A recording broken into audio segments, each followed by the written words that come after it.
Hello, welcome to Modern Day Debate. My name is Carissa and I am the host for this evening.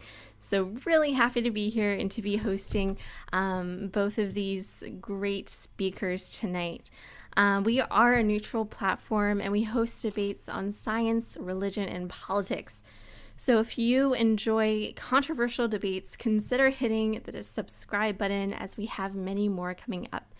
In fact, as you'll see on the bottom right hand of your screen, right now we have a Kickstarter going to cover the honorarium for a big debate with Michael Shermer and Mike Jones on whether Christianity is dangerous. If you'd like to watch it live, it's only $3 and will help make it happen. The link to pledge to that Kickstarter campaign is in the description box below. And you can sign in with your Facebook account so you don't have to make a Kickstarter account. It's a lot, but it's a new idea, so we're trying to explain the Kickstarter stuff to people in detail. So definitely be sure to check that out. Also, if you are really liking what you're hearing tonight, definitely be sure to check out the links of both of our speakers also in the description. I'm going to give them a chance to introduce themselves and kind of give you a little bit of a backstory about what they do. We'll start off with Sal Cordova. Please tell us a little bit about yourself. Tell us what we can find in your link. Oh, I thought Tom was going to go first. You know what? With the openings or just with the introductions, you can go first. It's fine. Sure. I'm Salvador Cordova. I'm a former scientist and engineer in the aerospace industry, aerospace and defense industry. I'm now a molecular biophysics research assistant. And I'm a Christian. And I used to believe in evolution, and I now believe in creation. Amazingly, my Christian testimony was featured in the April 28th edition of the prestigious scientific journal Nature as a news article, not a scientific article. Links to my YouTube channel and website can be found in the description. And I'd like to thank everyone who's coming to this debate and viewing it. Since it's the Christmas season, this is an appropriate time to be talking about Christianity. And since this is the time we celebrate the birth of Christ. And I'd like to thank you and James and Tom for letting me be a part of this debate tonight. Thank you. Oh, thank you so much, Sal. And TJump, if you wanted to give the audience a little bit of a background on yourself and explain what they might find in your link. Hi, I'm TJump. I'm a professional gardener. I grow potatoes on my channel. You can find me washing potatoes. It's very fun. Get my Patreon so I can grow very special potatoes. Be sure to check out those potatoes. They are bud-free potatoes, so top quality. Can't miss it. So, the format of the debate tonight is going to be a little bit different. We are going to have staggered openings. So we're going to start with TJump for 5 minutes. We're going to switch over to Sal for another 5 minutes, come back to TJump for 5 minutes, and switch back over to Sal for another 5 minutes. After that, we're going to have an hour of open discussion, followed up by 30 minutes of question and answer. So if you do have a question, be sure to put it into the super chat and we will be sure to get to it. So without further ado, TJump, if you want to start, the floor is yours. All right, sure. So yeah, the question is, which is more reasonable, atheism or theism? And like any different hypotheses, in order to find out which hypothesis is more reasonable, you need some way to differentiate which is real and which is imaginary. There's infinitely many ways to explain anything. For example, if a cup falls over, maybe it was the wind or someone bumped the table, or maybe it was aliens or invisible unicorns or a god. Anything could have knocked the cup over. But if you want to say my hypothesis about what knocked the cup over is correct, then you need some way to show that that hypothesis is something that exists in reality outside of your imagination and not just in your imagination. And to do that, we use novel testable predictions. So for example, if my hypothesis is a squirrel knocked over the cup, I can say, well, if we look around the cup, we'll find squirrel droppings. And then we can look, and if we find them, that's really good evidence that my hypothesis is correct and the other hypotheses are incorrect because mine made the prediction and theirs did not.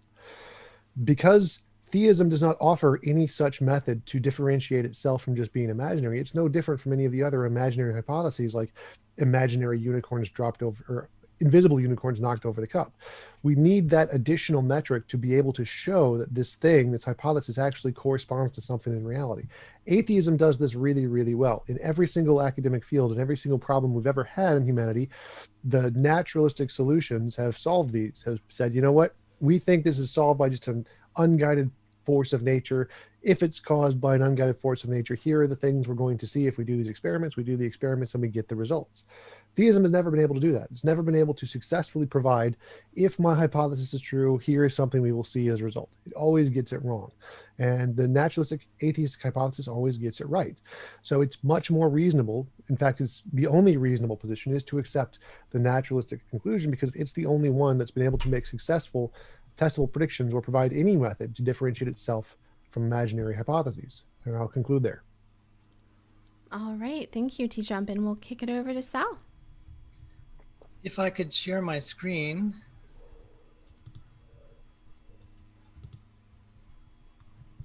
Do you see it? Yes. Okay.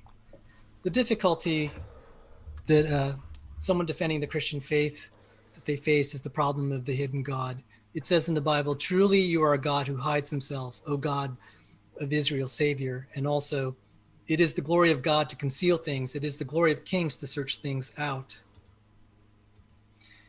And then in Acts in the New Testament, they put him, that is Christ, to death by hanging him on a tree. But God raised him on the third day and made him to appear not to all the people, but to us who had been chosen by God as witnesses, who ate and drank with him after he rose from the dead. And he commanded us to preach to the people and to testify that he is the one appointed by God to judge the living and the dead. So the problem is, we wouldn't even have this debate today if God just decided to have Jesus appear to all of us instead of those chosen witnesses. And yet Jesus said, even though you do not believe in me, believe the works, that you may know and understand that the Father is in me and I am in the Father. So paradoxically, God hides, and then he also says, consider the works. In the present day, this gentleman was influential in acquainting me with the works of God. This is the youngest man to walk on the moon, Charles Duke. When he flew to the moon, he was not a Christian. When he came back, his life fell apart. His marriage was falling apart. He was having alcohol abuse problems. And then so he started going back to church, and he became a Christian. And in his book, Moonwalker, he gives the account on page 271 to 273, where after he'd become a Christian, he started praying in the name of Jesus, and this blind girl was healed. So, yes, maybe we can't confirm this experimentally, but as far as that blind girl and this astronaut who's highly credible, and I've talked to people that work with him, he's a credible witness. To me, that's close enough to a work of God to help me believe in Jesus. So why would God hide? It says here, Jesus said, I thank you, Father, Lord of heaven and earth, that you have hidden these things from the wise and understanding and revealed them to little children, like that little girl. Yes, it's troubling that Jesus doesn't heal everyone, and I totally get that. But God has his plans. Why would he hide? It says, for consider your calling, brothers. Not many of you were wise according to worldly standards. Not many were powerful. Not many were of noble birth. But God chose what is foolish in the world to shame the wise. God chose what is weak in the world to shame the strong. God chose what is low and despised in the world, even things that are not, to bring to nothing things that are, so that no human being might boast in the presence of God. And then also, therefore God sends them a strong delusion, that is, people that don't want God, so that they may believe what is false, in order that all may be condemned who did not believe the truth, but had pleasure in unrighteousness. So they're very fine gentlemen. Here's pictures of them. And God would call them unrighteous. Now, Andrew Carnegie gave away all of his wealth for society. That seems so noble, but he said, I decline to accept salvation from such a fiend. The fiend he's referring to is the person whom we call the Christian God. And John Stuart Mill said, to hell I go. And one of my favorite philosophers, Bertrand Russell, said, why am I not a Christian? God will actually make it and facilitate the process of them being deceived. But for those who are starting to experience miracles, it says, today, while there is still opportunity, if you hear his voice, do not harden your heart. This is what Carnegie, going back to Carnegie, he said, not only had I got rid of the theology and the supernatural, but I found the truth of evolution. The whole scheme of Christian salvation is diabolical as revealed by the creeds. An angry God, imagine such a creator of the universe. I decline to accept salvation from such a fiend. That is a theme that I've heard from many atheists on the internet. He reflects the sentiments of many. Now, he mentioned the truth of evolution.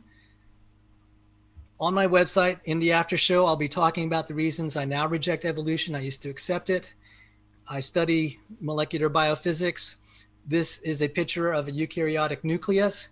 It's the reason I don't accept the nested hierarchies as being the process of evolution, but requiring a miracle. I'll cover that more as I talk about intelligent design and creationism in my next 5-minute segment. Thank you. All right, thank you. If you want to, oh, perfect. And then with that, TJump, we will kick it over to you. Okay, so listening to Sal's opening, he brought up a few things. The first was a miracle of a blind person healing. That isn't evidence of a God. That's a phenomenon, like the cup falling over. If we see a cup fall over, well, what caused it? One of the answers is, well, maybe Jesus healed the person. That's a possibility. But then we also have to take into account the other possibilities. Like maybe it was a natural healing that we just can't explain, which usually happens a lot. There's lots of different people who get healed from all kinds of things that we can't explain. And we can't attribute those to just anything we want. That would be, forget post hoc reasoning. You just apply your own explanation to the event. What you need to say is, if my hypothesis is true that this was Jesus, then here is a test we can do to show that that was the case, that my hypothesis or my explanation is the reasonable one. And he didn't provide any of that. He just said he has a hypothetical explanation of the event, which anybody can make that up. I can make that up right now and say it was probably just some biological phenomenon we just haven't explained yet. Like, we can both come up with hypotheses of what can explain that. Neither of those are supported yet because there's no actual way to differentiate which one of those is real and which one is imaginary. So just coming up with a hypothetical explanation of an event isn't evidence.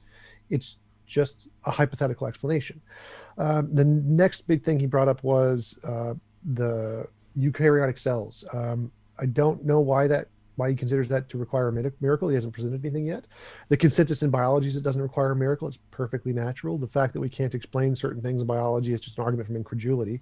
Like if you can't imagine how it could be done by natural laws isn't evidence that they can't. It's just an argument from incredulity. So I don't know how he comes to the conclusion that requires a God or a miracle in any sense. And again, it just goes against the consensus in every field in biology. So we'll have to wait for more on that. But those are the only two things I heard him brought up. So I'll just conclude there for now. All right. Thank you, TJump. And Sal, the floor is yours.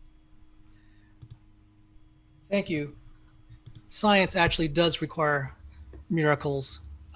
We take it for granted that things happen naturally, but science needs miracles. This is Eugene Wigner, a Nobel Prize winner in physics. He endorsed a creationist book by Robert Gange. He points out that mathematics is extremely effective, much more so than we would naturally expect. He calls that miraculous. These are the basic laws of physics, or this represents them. Mechanics, electrodynamics, statistical mechanics and thermodynamics, quantum mechanics and general relativity. The nice property of these equations is they're second order. It makes science tractable. We would not have science if it were not nicely designed. This was articulated by Paul Davies, a physicist. New York Times notable book of the year, The Mind of God, also won the Templeton Prize of Religion. Echoing these sentiments, Charles Townes, inventor of the laser, Nobel Prize winner, he's evangelical Christian. He said, intelligent design, as one sees it from a scientific point of view, seems to be quite real. And that was about intelligent design and fine tuning. And then we have Richard Smalley, evangelical Christian, atheist turned Christian. He said, evolution has just been dealt its death blow. After reading Origins of Life with my background in chemistry and physics, it is clear evolution could not have occurred. He's talking primarily of the origin of life, which is called also chemical evolution. I highly recommend this book by Change Laura Tan and Rob Stadler, PhD trained scientist from Harvard. And in the after show on my channel, I can talk about this. I don't have time here. I'll point out evolutionary theory. It says in science's, this is quoting Jerry Coyne, an evolutionary biologist. He said, in science's pecking order, evolutionary biology lurks somewhere near the bottom, far closer to the pseudoscience of phrenology than to physics. All this to point out, just because it's the mainstream consensus doesn't mean it's a great science. Most of the top research teams studying biology, they have little use for an evolutionary paleontologist. No disrespect intended, but that's just the way it is. So the question of Christ, if we have an intelligent designer and there's miracles needed to make life and also to create creatures, how do we know? How do we know that this is the Christian God? I'm just going to suggest something. This is something to consider. If the dead are not raised, let us eat and drink, for tomorrow we die. So we have some reason for some people to look for a savior. We had the promised Jewish Messiah that was listed, we know now, in the Hebrew scriptures that were dated by another Nobel Prize winner, that they are ancient and before the time of Christ. They had a prophecy about a Messiah who would be Jewish. He would be the ones in whom the Gentiles would hope.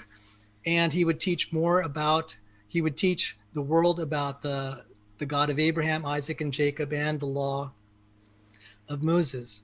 And I would just postulate this. Name one Jew who has done more to make people aware of the God of Abraham, Isaac, and Jacob. Then we have this kind of backhanded prophecy in Acts 5:38 through 39.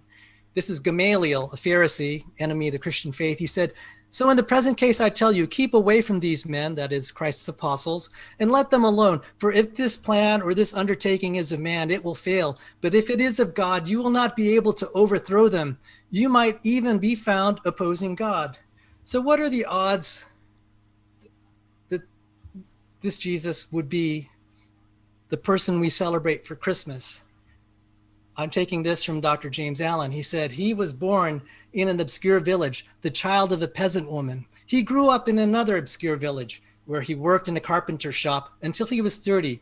He never wrote a book. He never held an office. He never went to college. He never visited a big city. He never traveled more than 200 miles from the place where he was born. He did none of the things usually associated with greatness.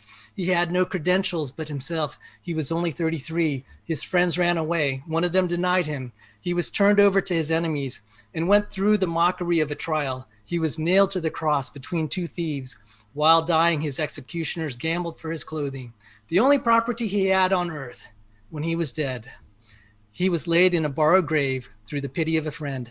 19 centuries have come and gone, and today Jesus is the central figure of the human race and the leader of mankind's progress. All the armies that ever marched, all the navies that have ever sailed, all the parliaments that have ever sat, all the kings that ever reigned put together have not affected the life of mankind on earth as powerfully as that one solitary life. Thank you. All right, thank you so much. And now we'll start the open discussion.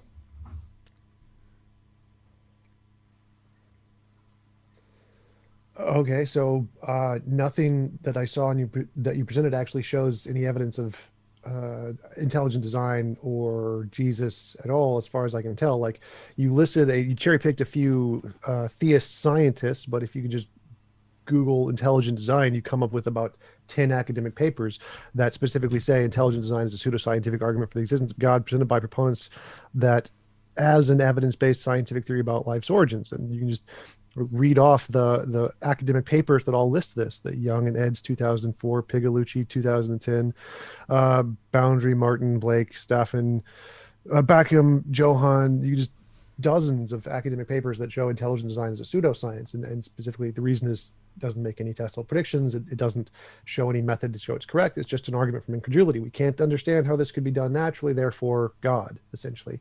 And so the academic consensus is that doesn't work at all. So listing a few academics who are theists doesn't really help your case. It's just cherry picking examples.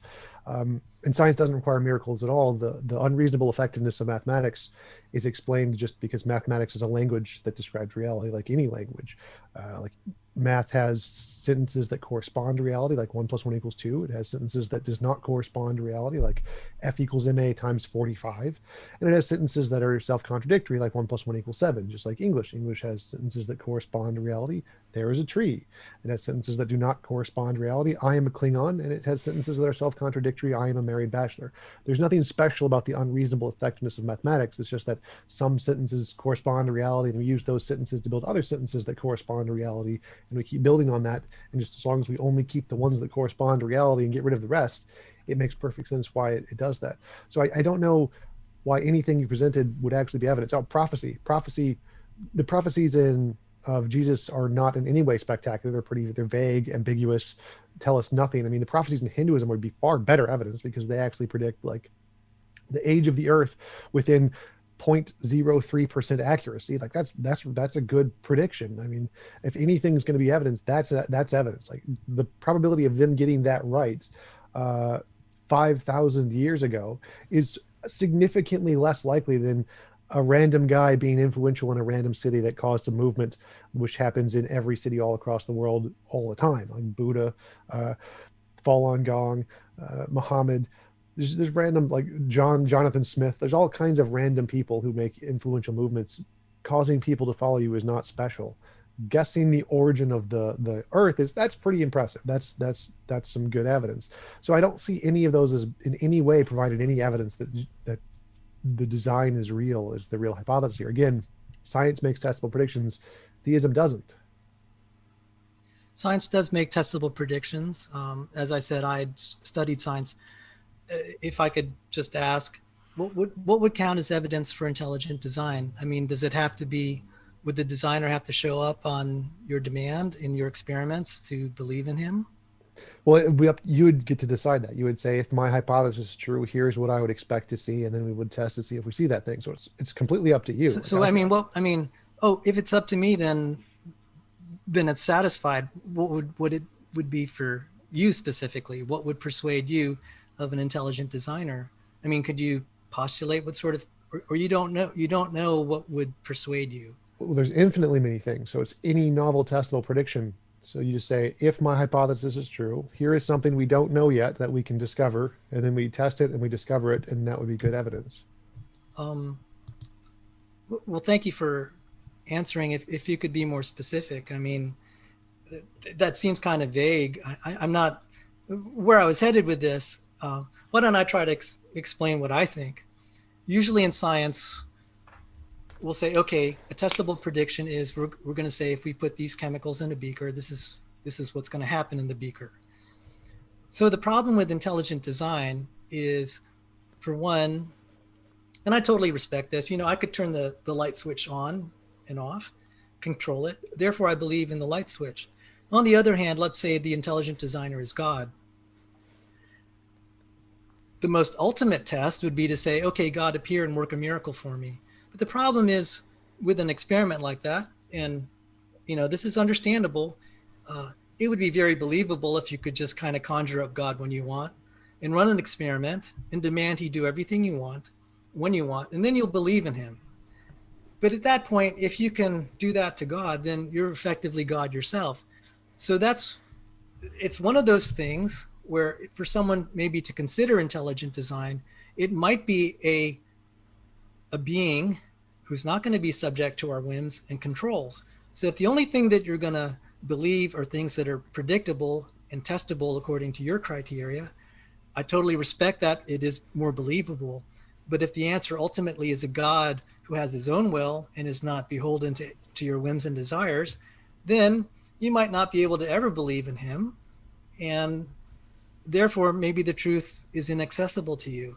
And so therefore, I'm only offering maybe suggestions that maybe the ultimate truths are not within the reach of humans in ways that they could describe with simple experiments. You also mentioned that math is not at all miraculous. It's not just the math. We have various kinds of math. I was mentioning this about the order of the differential equations, if the laws of physics were higher order differential equations, we'd have a much harder time doing physics. If, for example, the universe were not fine-tuned, there'd be no interest in chemistry. There'd be just hydrogen atoms, if only that. Therefore, no life. Therefore, no science. So without eyes to eyes to see, ears to hear, minds to think, there's no science. So if life is a miracle, then science needs a miracle to be effective. And it is known that the fine-tuning is very important to make the scientific method work. So I gave an essay by Wigner that points this out, because when they hypothesize other universes, the scientific method does not work. It has a property of what they call algorithmic compression.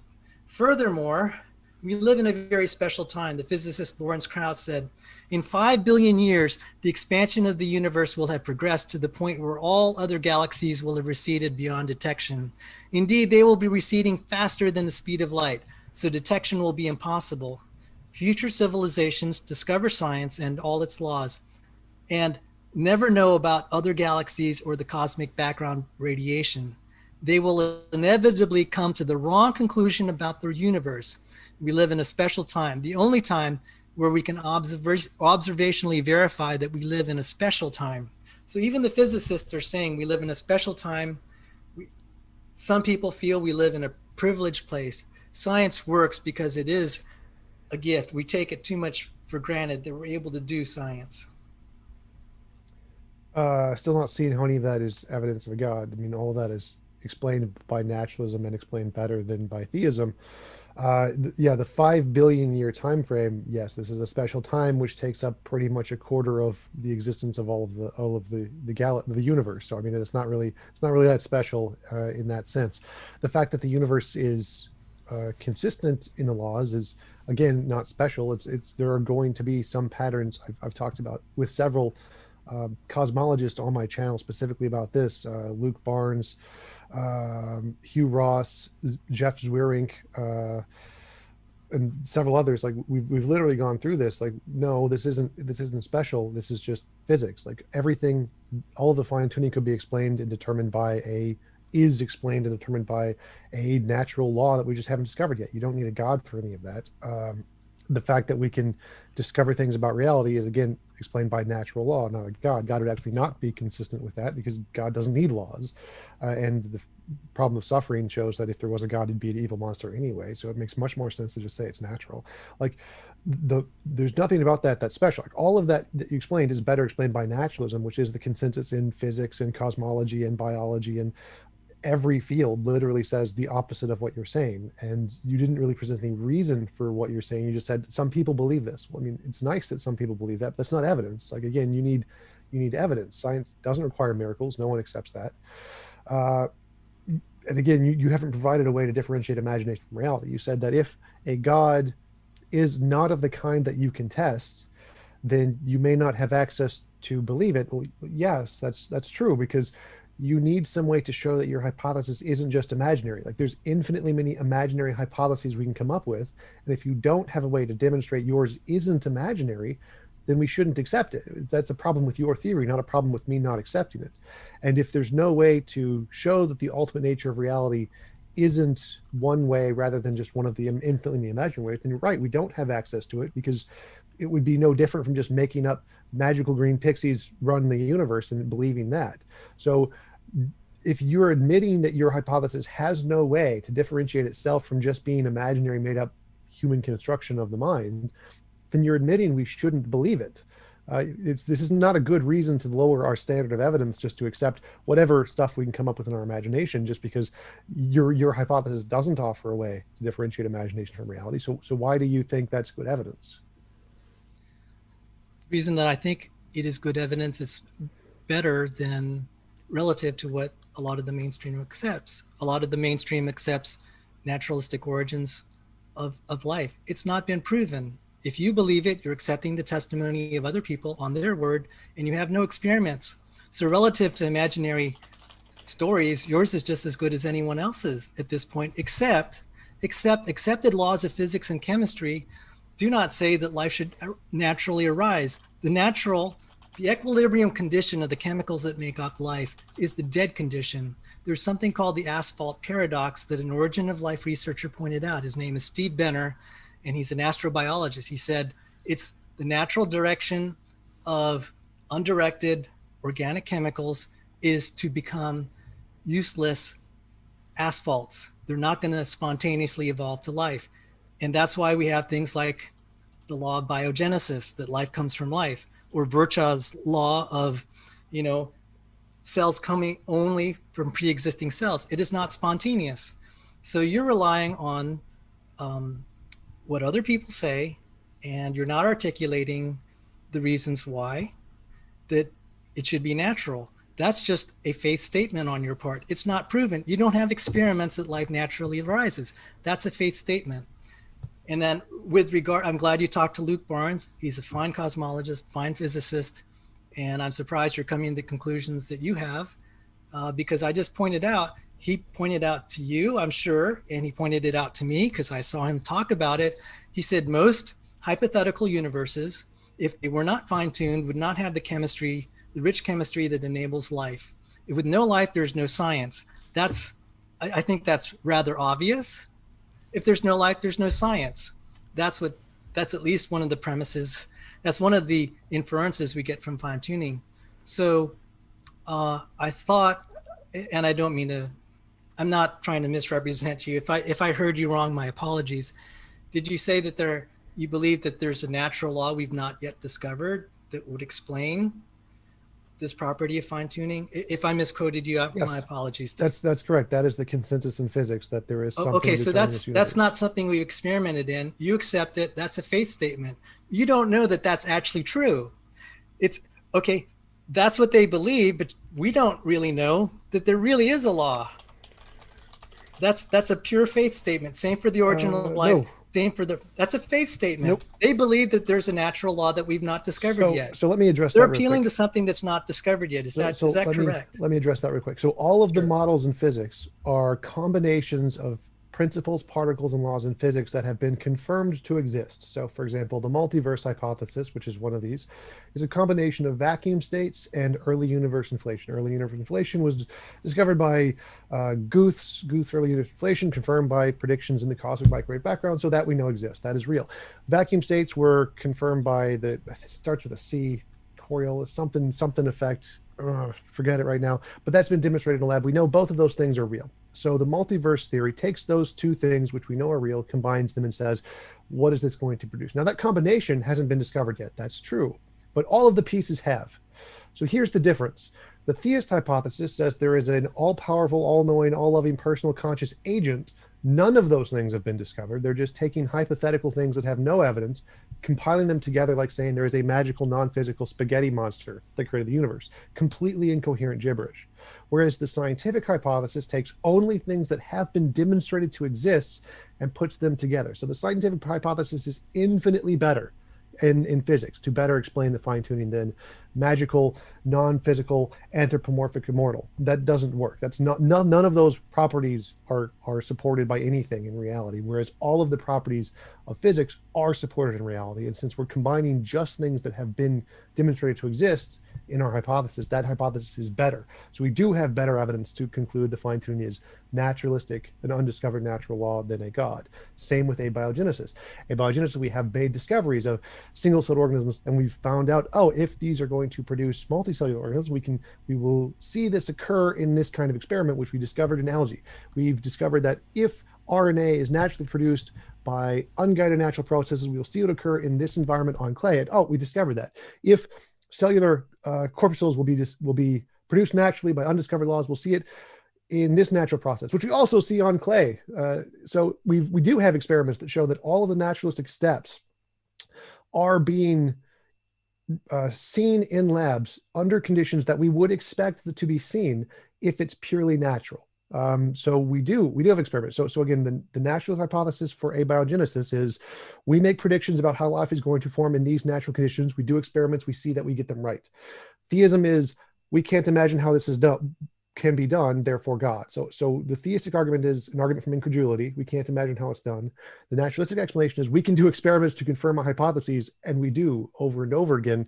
I'm just reading this article that has dozens of them. The New Scientist, First Life, the search for the first replicator, where it just goes through the testable predictions made in the origin of life research that the naturalistic hypothesis is made, and there are dozens and dozens of these, of where a naturalist hypothesis is this is going to come about naturally. Here's a prediction we can do to confirm this. We do the prediction, we can confirm it. So we have evidence. We have experiments that show our hypothesis is correct. Obviously, we haven't completely shown the origin of life yet, but we've actually made progress. We have evidence, whereas theism has no evidence. It's just saying, I can explain this with a hypothesis, and that's it. So again, both in the cases of the origin of life and in the cases of physics, the naturalistic hypothesis is building off of things we know for a fact exist and we can confirm in a lab, whereas the theistic hypothesis is building off of things that have no basis in reality and is just an argument from incredulity. So again, the naturalistic hypothesis wins here hands down. And that's the reasons, because you said I didn't provide the reasons. Well, now I have. I'm going to try to dispute your account of things. Is that okay? I'll try to keep No, you must agree with me. Yes, sir. The multiverse, well, first, Guth's inflation, not every cosmologist agrees. And it's crazy. When I was sitting in cosmology class, the professor said, yeah, the inflation was need to patch this up. Galactic amounts of matter being pushed around at 1,000, maybe millions, maybe infinite times the speed of light. When I heard that, I said, okay, you can just make up anything you want to patch a theory. It's not been proven. It's maybe accepted, but we don't have experiments that prove inflation. People have been critical of it. I would point the viewers to a article by Michael Disney, who is a respected astronomer. He calls it cosmology, science or folktale. It's mythology at this point. It's not experiments. Same with multiverses. We may hypothesize it, but if we're going to take liberties to invoke things that are not testable, observable, or verifiable, we could say also physics predicts God. I've had physics. I've seen it. There was a 2005 article by a professor at my school, at my alma mater, he said the universe is mental and spiritual. That's deduced from quantum mechanics. So if we're going to take liberties with physics that untestable, anything's game. Yeah, the reader's invited to look up Richard Conn Henry, The Mental Universe, Nature. He published an opinion essay. Secondly, the RNA world has been misinterpreted. It's been critiqued by Eugene Koonin and others, is infeasible. This thing you mentioned about corpuscles, which I presume you're referring to lipid bilayers, that's a very clever way of entombing biotic materials. It doesn't lead to life. It's a good way to kill something. So these researchers are misrepresenting the implications of their experiments. They're actually good experiments, but then they're extrapolating, making unwarranted extrapolations from these experiments. And I just have to point that out, that, maybe wouldn't say that they're liars, but I think they're delusional, because these things don't become life. It's a good way to entomb things. They have no transmembrane proteins that allow things to go in and out. That's pretty essential. So Jack Shostak, who did some of those experiments, was called out by a senior chemist, James Tour. And I was right there because, right there with Tour, so to speak. And Tour said the origin of life research is a field, it is retarded. I know that's kind of a mean thing to say, but he felt that the whole industry is just a mess. So yes, I do respect that you believe these guys, but for me, who actually studies this too, I just don't find it believable. So as far as I'm concerned, these you have one myth versus my myth. Well, I know you don't find it believable. That's what an argument from incredulity is you can't believe it, therefore it's false. But again, that's not evidence. So again, I presented the evidence. Like, no matter what you think, how you think the corpuscles on the thing doesn't support the life hypothesis, that wasn't the point. The point is that here is a thing we need for life. Here is how it can be formed naturally. let's do a test to see if this can be formed naturally. Yes, it can. So our side has made testable predictions, which has been confirmed. Your side has not. So we have evidence, you do not. So like I said, what you asked before, what would it take for me to believe in a God? I would say you need to predict something we don't know yet, do an experiment to confirm that prediction. I just gave an example of that, where we did that in naturalistic hypotheses dozens and dozens of times. We don't need to explain the full origin of life. We just need to say that if it happened, what?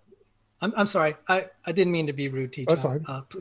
Please go on. Okay, yeah. So we don't need to explain everything about the origin of life, just like we don't need to observe every single transitional fossil in evolution. We just need to say, if there were transitional fossils, we can find one here of this kind, like Tiktaalik, and one here of this kind, like Archaeopteryx. And we find those, like, that's great evidence of evolution. We don't need to find every single example to confirm evolution.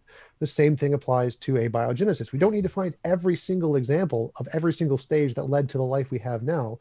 We just need to say, well, if it did happen, here are the naturalistic steps, and we can make predictions of what we'll see in the layers. Like Tiktaalik, at this layer, we'll see corpuscles being formed on clay. At this layer, we'll see RNA being formed on clay. If we add this, we can make an RNA replicator that's self-reproducing to like reproduce things about 80 different molecules. Like, yes, we've seen these occur. So we have the same stages in evidence for the origin of life as we do for other hypotheses. The same with Guth's early universe inflation. That is the consensus in physics. You don't need universal acceptance for something to be a consensus. And the reason it's the consensus is because it made predictions about the cosmic microwave background, which were confirmed in a lab. So again, it did the same thing. It said, if my hypothesis is true, here's something we can predict that we don't know yet.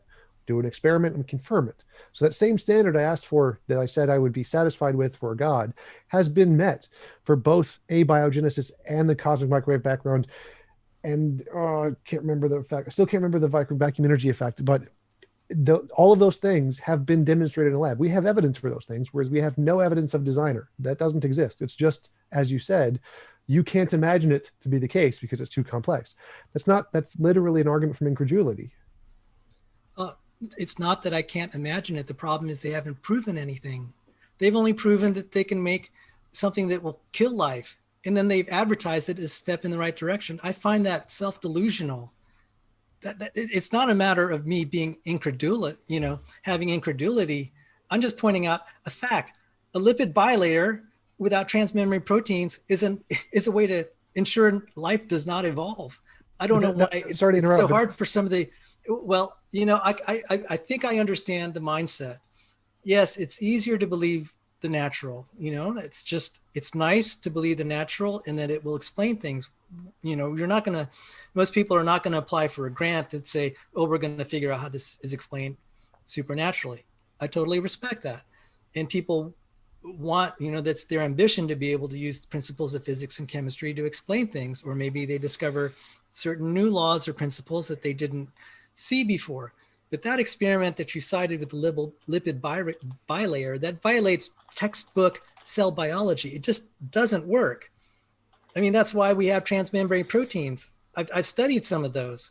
And so I'm not doing this because of our argument for incredulity. I'm complaining that the origin of life community pumps out this sort of garbage where they actually have legitimate experiments, and then they claim something, it represents something it absolutely does not. And it's so obvious, and that's why they're getting called on it.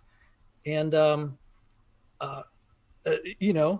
you were saying that it doesn't have to go all the way to evolve to something living. Well, okay, so then you're extrapolating. That's a faith belief that that's a step to the origin of life. That's not proof. That's not experimental proof. That's not science. That's speculation. So I'm again confused here. So because they never said that this was how life formed. That wasn't the prediction. So how prediction works is we say, if this thing can happen naturally, then we'll do an experiment to see the result. That doesn't say that, well, this thing will encapsulate life and keep things alive. That wasn't part of the prediction. So the prediction about the lipid bilayers is that this will form in this process. We did the process and it formed. That's all you need.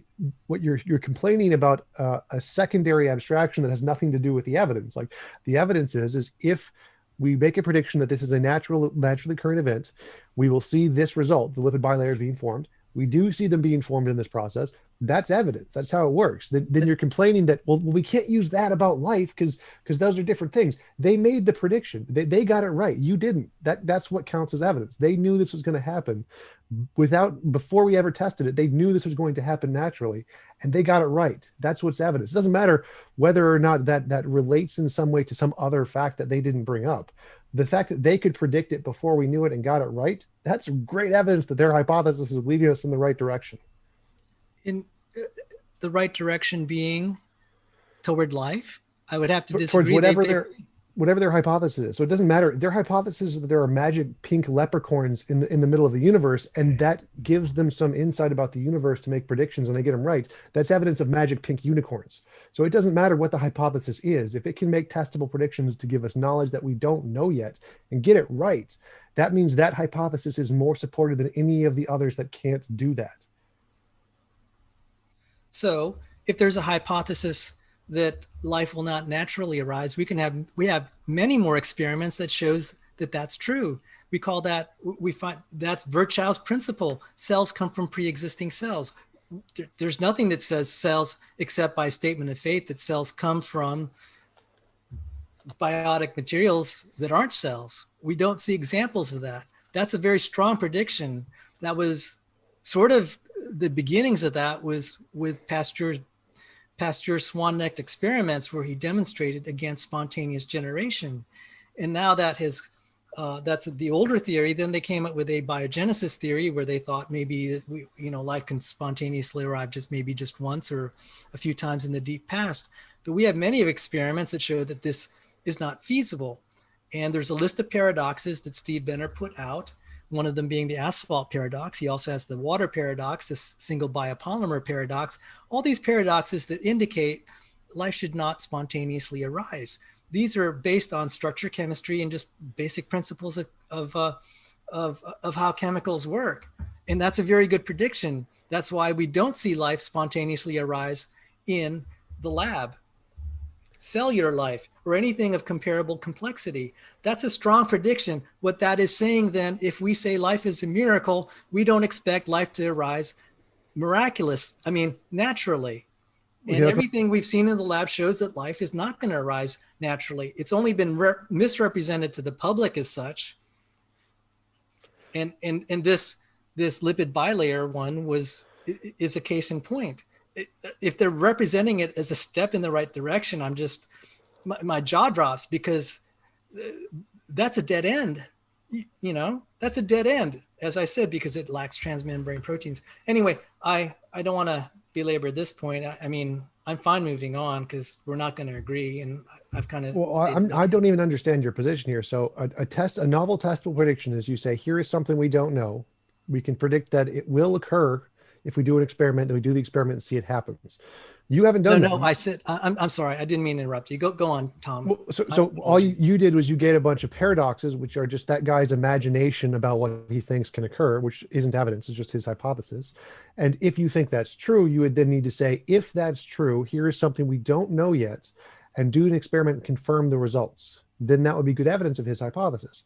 But you haven't given that. You've just said, well, the stuff we don't know won't happen if we do stuff we do know. Like, well, obviously, that's literally the case. If we do stuff we do know, we will get stuff we know. Like, that's just how induction works. So if we take the methods we already know about and do them in a lab, we'll get the results we already know about. So that isn't evidence that life can't occur. That's evidence life can't occur by the means we already know about. That's okay, but we don't know all the different means. So that isn't an argument against life forming naturally. That's an argument against life forming in the ways we already know about. I grant we don't know how life forms, so all the ways we already know about don't work, granted. Therefore, we make new hypotheses about things we don't know yet and predict those in the lab, and we see if those can be confirmed, and they are over and over and over again. For example, the RNA enzyme called R18 that could stick 14 nucleotides, the building blocks of RNA and DNA, into an existing RNA using an RNA template, Science Volume 292, 13, page 1331. Or the Science Volume 332, page 209, where RNA sequences up to 95 letters long were reliably copied. Like, we see these stages happening in this process where the naturalistic hypothesis makes a prediction that we can do this naturally. Then they do an experiment to confirm, yep, we did it naturally. Whereas all you've done is said, there are all these paradoxes of this guy who imagines it can't be done. And therefore, all of the texts we currently do don't lead to that. But that's not a novel prediction. You're just saying the stuff we've already done hasn't worked. Like, yeah, we agree with that. But for your hypothesis to be confirmed, you need to make a new prediction, predict something we haven't discovered yet, and then get that right, which you haven't done. So you don't have evidence, you just have incredulity. Whereas I have evidence. Our side is making new predictions, novel information, and getting it right.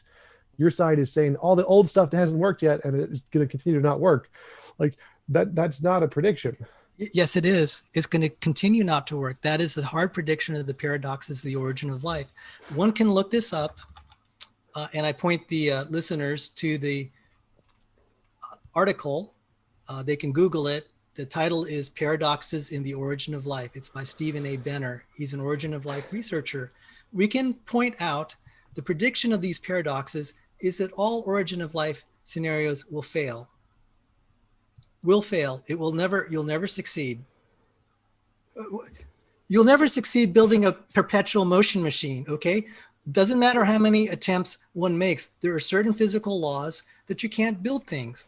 Okay. This is a prediction based on physics and chemistry. There's certain things that just don't build themselves any more than a tornado passing through a junkyard is not going to build a 747. And that's the state of the origin of life question. So all these things, these experiments you pointed out are dead ends, they're irrelevant, and they're not progress. Well, that's just you presupposing your own hypothesis with no evidence. So again, remember, no, there's plenty of evidences for the asphalt. I'm sorry, go on. So every time I say this, I say you need novel testable predictions. Novel means new. You don't need novel testable predictions. Basic physics and chemistry is adequate to say some of these things just don't work. The fact that there's no perpetual motion machines, that's been a long time prediction that you're not going to find it. And people who have been seeing this for a long time, that it doesn't have to be a novel testable prediction. We can make the prediction, and it's been around for a long time, that life does not arise from non-life. That's been around for a long time. Yeah, that's a composition division fallacy. So we know that's wrong. That's why no one in biology accepts that. Everyone says this is a pseudoscience because this doesn't work. It's just basic fallacies, incredulity, composition division fallacy. Like those don't work. But you do need novel testable predictions. Remember, my criterion every time you ask me is what would convince me is novel testable predictions, which means it has to be new. So saying that you're going to see the sun rise tomorrow isn't evidence of the spaghetti monster. Like we already know the sun is going to rise tomorrow. Predicting that the sun is going to rise tomorrow isn't special. So predicting that the same experiments we've done in the past aren't going to work is like predicting the sun is going to rise tomorrow. Like, yes, we already know that, but that doesn't tell us anything. That's not novel. You got to tell us something new. In order to show that your hypothesis is real, not imaginary, you have to predict something new that your hypothesis can tell us that we don't know yet. Perpetual motion machines have already done that. The laws of thermodynamics have made testable predictions, which is why the consensus in physics is yes, we cannot make a perpetual motion machine because it made novel testable predictions in the laws of physics that how energy is governed and why it would be impossible to do that. This hasn't been the case for intelligent design. It's just incredulity. We can't understand how it could happen, therefore it can't happen.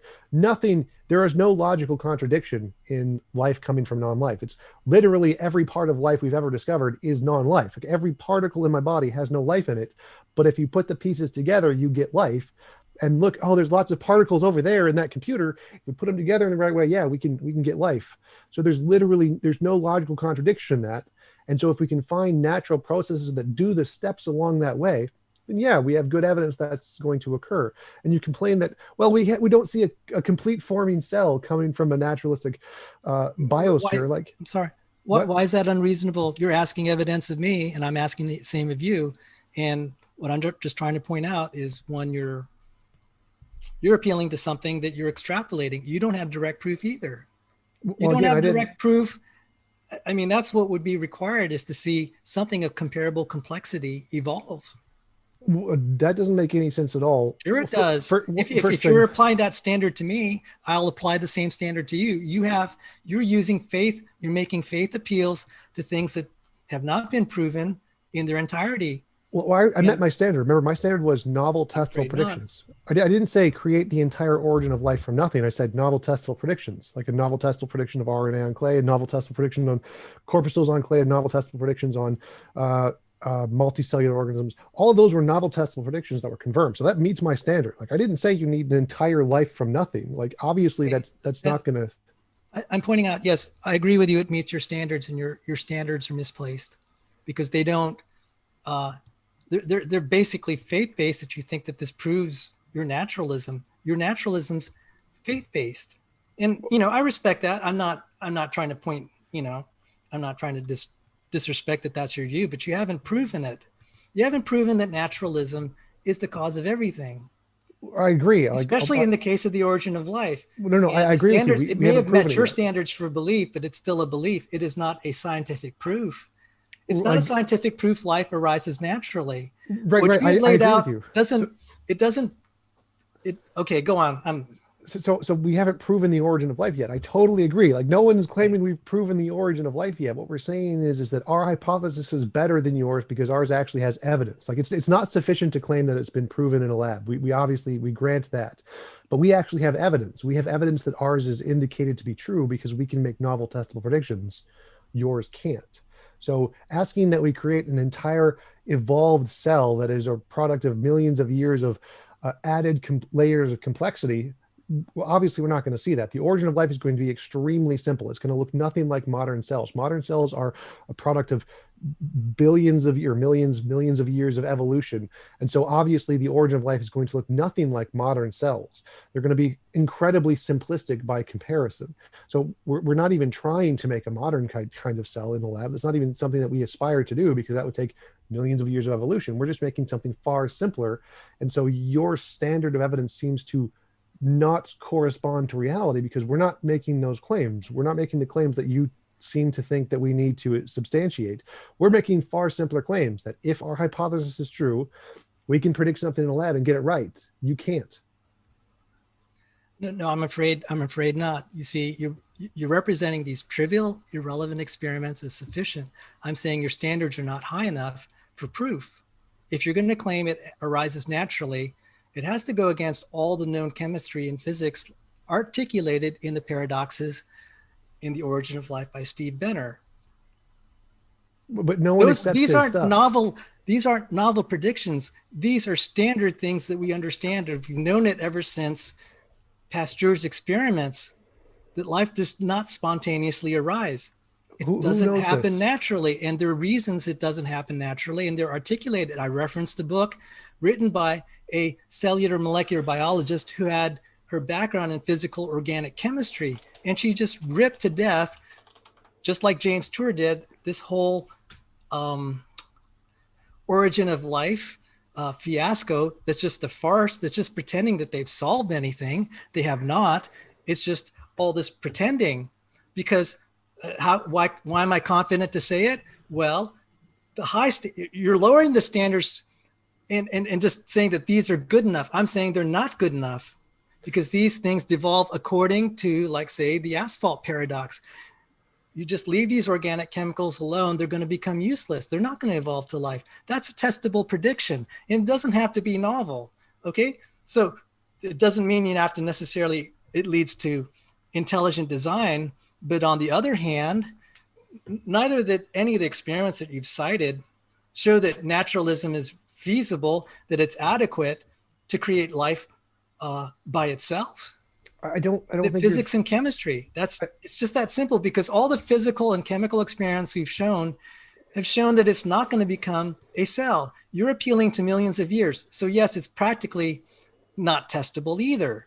So if it's not testable directly, you're equivocating what the definition of testable is.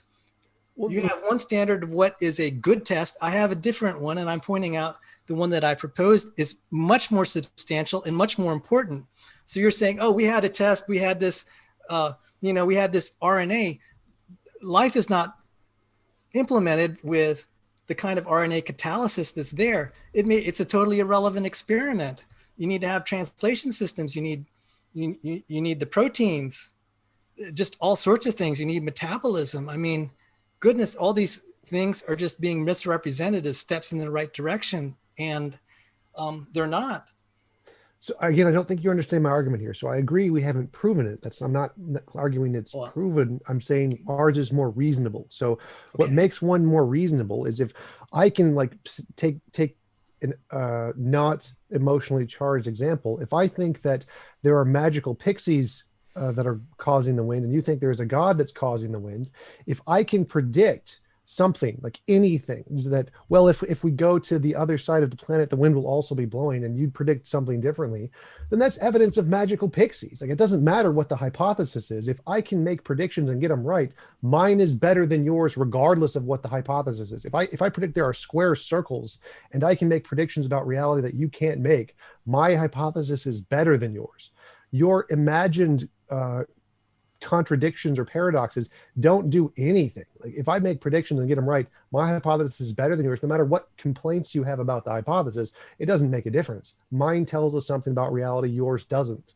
So complaining that, well, it doesn't give us all the predictions, I don't need all the predictions. If I get one right that you can't get, my hypothesis is more supported than yours. And it doesn't matter how mundane it is. If I predict that Bob will fart on a Thursday and I get that right, then my hypothesis has more evidence than yours because you've made no predictions. I've made several. It's stated in the paradoxes of life. What are the predictions? That organic chemicals left to themselves will become useless, quote unquote, asphalts. There's also the problem, and it lists, I invite the viewers to read it. Okay, so it's going to make all these predictions that all those things, you're saying which one's more reasonable, which one makes better predictions. If, for example, these origin of life researchers say, well, this isn't necessarily where life is going to evolve, then it's an irrelevant data point. And then which means you're offering irrelevant data points to the problem of the origin of life. So I've already pointed out it's bad. It's bad science then to take something that's an irrelevant experiment and then represent it as to the public as if it's a relevant experiment. And so I find that really problematic. These paradoxes, which are, again, we've seen expressed in various ways, such as Virchow's principle, cells come from other cells, or the law of biogenesis, et cetera, et cetera. Those are very strong predictions, and they say that life does not spontaneously arise. That has never been violated. None of the experiments you put on the table have any hint that those principles are going to be violated. That means life does not naturally arise. None of the experiments you've cited will show that life naturally arises from the accepted laws of chemistry and physics. None. And then when you start saying, well, that they're not saying it's going to be a whole life, and then the experiment's irrelevant to the question then of the origin of life. So well, you don't get to determine what's relevant here. Like, they're the ones making the predictions. They get to determine what's relevant, not you. So again, what the predictions are don't matter. What the hypothesis is doesn't matter. Any hypothesis, any predictions, if my hypothesis can tell us something about reality we don't know yet and get it right, mine is better than yours. Doesn't matter what it is, doesn't matter how relevant it is. It can be as arbitrarily nonsensical as Bob's going to fart on a Thursday. It has nothing to do with the origin of life. I can pick any prediction I want, but if my hypothesis can tell us about reality that we don't know yet and get it right, that means it's better than yours, regardless of how arbitrary whatever the prediction is, or regardless of how nonsensical the hypothesis is. If I'm predicting round squares, like literal logical contradictions, and I get something right about reality that you can't get, mine is better than yours. Like, which part of just that simple description of predictions do you disagree with? What are you saying is what are you saying is my paradigm here? I'm just simply saying that life doesn't arise naturally as defined from the accepted laws of physics and chemistry. Can you, like, my question here is, I want to try to, like, take it away from the topic just to try and make it less charged here. So my argument here is that a hypothesis is better if it can tell us something about reality we don't know yet. Doesn't matter what it is. Like, if it tells us something super mundane that's irrelevant, it doesn't matter how silly the hypothesis is. None of those things matter. If my hypothesis can tell us something about reality that we don't know yet and get it right, it's better than your hypothesis, regardless of what the context. Which part of just that do you disagree with? Let me think on that. I think that, no, if we can take accepted laws of physics and chemistry and verify it again, it's stronger.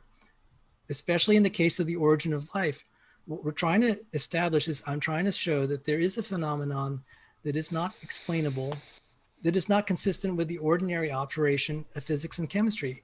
And that is life. That's one example. Well, I don't So want to talk about this life whole here. thing about doing experiments that don't lead to life, that makes them irrelevant to the question. I don't want to talk about life here. Again, I want to try and keep it. Yes, I know why. It's evident now why you don't want to talk about Well, no, life. no. I want to try I'm and get sorry. to. There's a reason I wanted to talk about life. I Okay? understand that. Sal, I want okay, to try and show you why something counts as evidence in the first place. So because you have a bias in the case of life, I want to move it away for something just insanely general, like any hypothesis. It doesn't make any difference what it is. You have a hypothesis, I have a hypothesis. If mine can tell us something about reality we don't know yet, doesn't matter what it is, that hypothesis is always going to be better. Like if yours says the sun is going to rise tomorrow, we already know the sun is going to rise tomorrow. That's every theory predicts that. Everyone already knows that. That's not evidence. But if my theory predicts something new that we don't know yet, that's good evidence of my hypothesis. Mine is good. Mine is stronger than yours. Forget life. This applies to every hypothesis of everything everywhere in the universe. Do you understand how predicting something new in this case is always going to be better than just predicting the same thing we've already seen a million times? I'm afraid I'm not going to.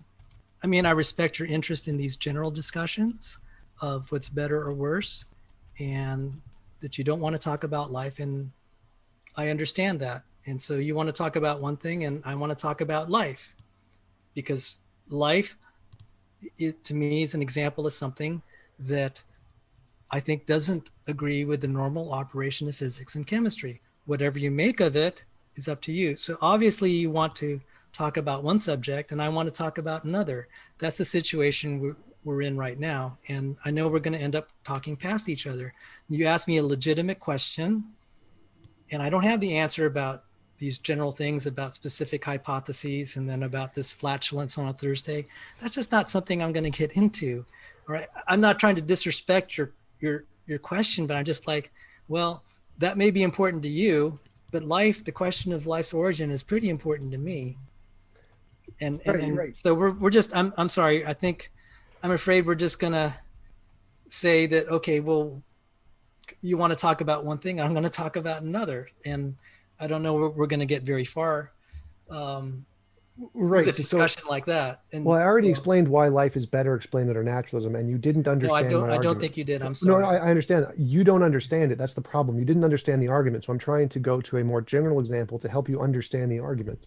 Like if you just take any hypothesis, one that tells us something about reality we don't know yet, is better by definition. That's the point. If of every hypothesis, every theory, every scientific, anything about reality, the whole point is to say this can tell us something about reality we don't know yet. Because we can imagine stuff, like I can imagine a unicorn, but I can't like touch it. So there's some difference between my imagination and reality, and we need some way to differentiate which things are imaginary things and which things are things in reality. And so that's what the reason we come up with hypotheses and theories is to tell us the difference between these two things. And a good way to do that is if my hypothesis can tell us something about the world, then it tells us about reality, not my imagination. So the whole point here is that what makes something evidence, the only way it even counts as evidence of what a theory is if it can do that.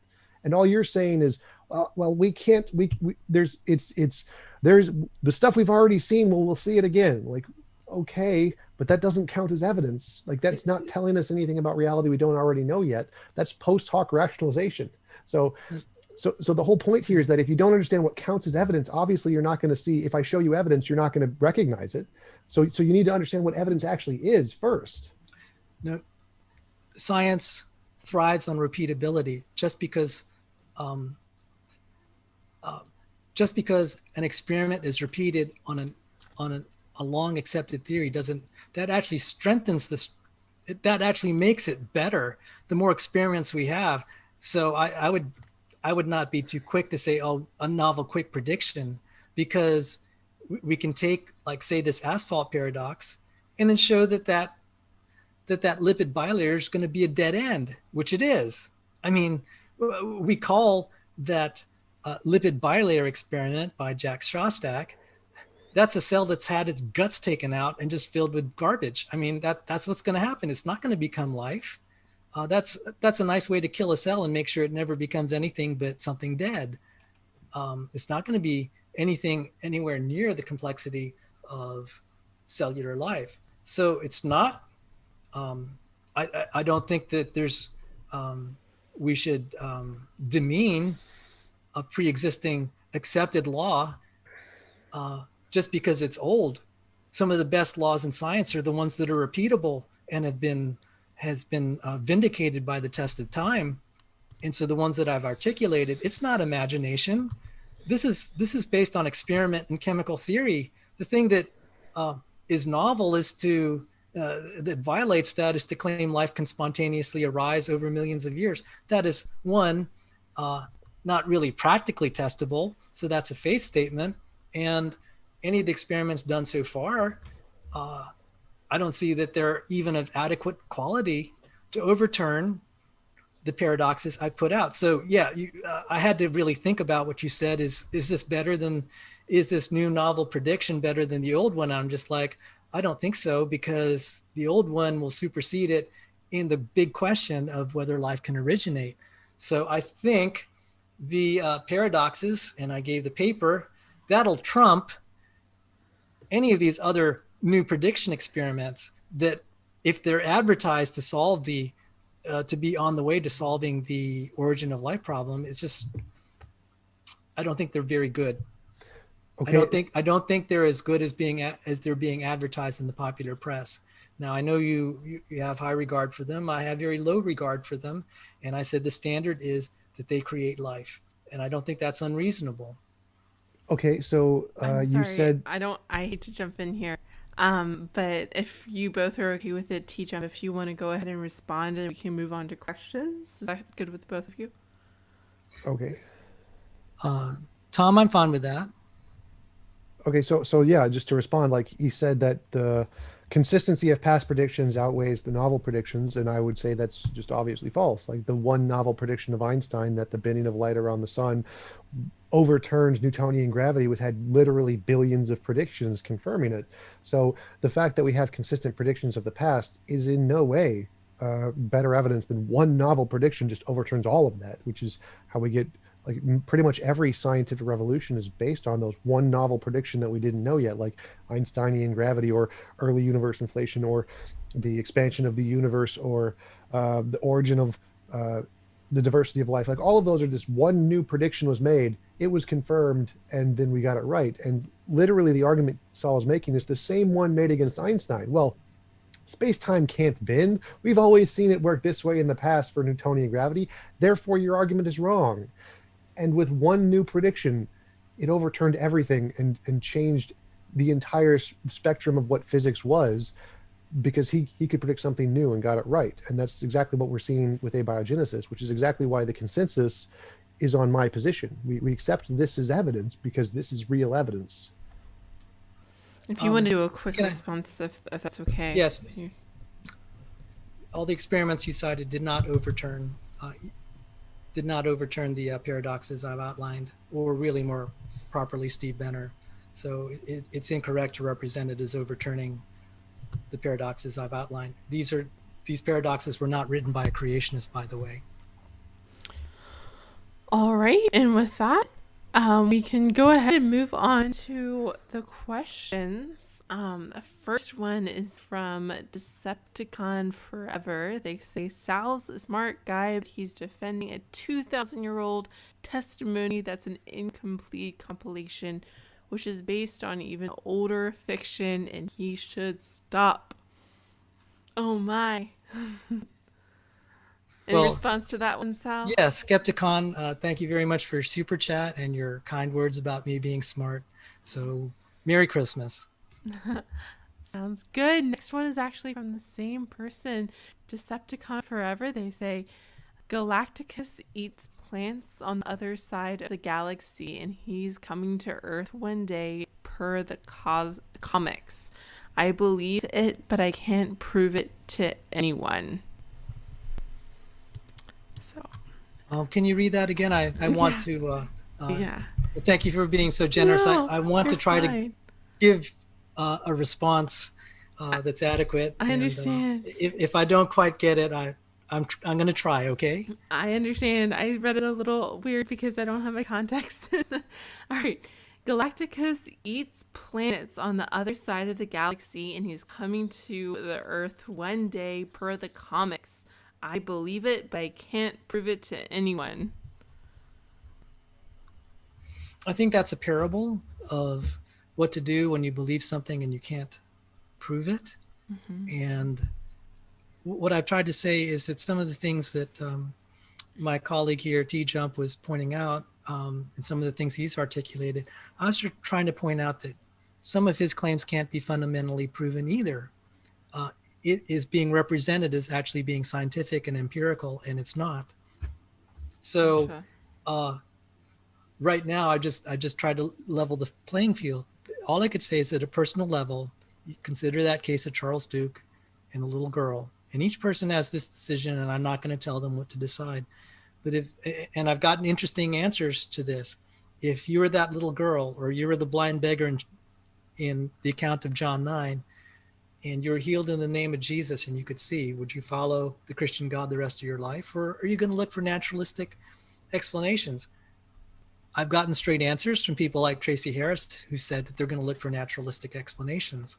On the other hand, I feel it's totally reasonable for an individual that has experienced the miracle, prayer in the name of Jesus, if they had no options, that seems perfectly reasonable to me to pursue the Christian faith.